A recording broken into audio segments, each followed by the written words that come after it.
Welcome to the behind the scenes of iDocumentary. This was our most tight scheduled film we've ever made. We only had a week and a half to do pre to post production, but luckily managed to get it out in time.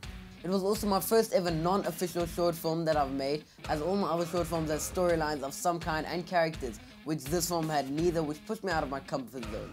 The inspiration for the short film was about the new Apple Watch, which I had tons of ideas, but I pushed them away as I thought that this Apple Watch idea was appealing to me the most.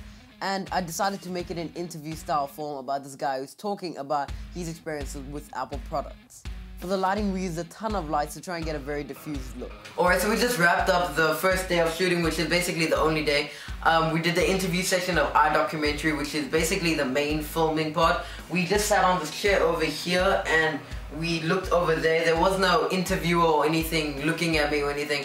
I was just standing there looking at the wall and, you know, saying all the lines and all that. Basically, I'm pretty sure the same as they do it in an Apple adverts. And we had pretty crazy lighting setup. We had this Chinese ball over here. A Chinese ball, very, very nice soft lighting that provided us. It filled in the shadows nicely. And over here we have this really great LED panel, which is actually attached to it, which was bouncing around on the walls, giving some really, really great light quality.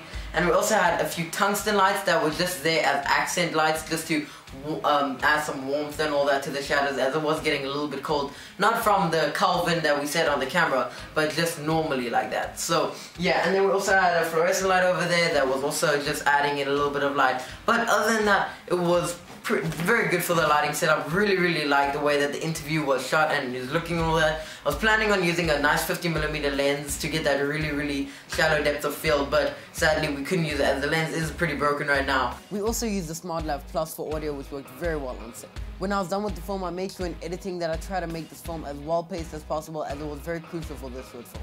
Other than that, we exported the film and put it on YouTube for the world to see. Hope you guys did enjoy the behind the scenes and the film, and thanks for watching.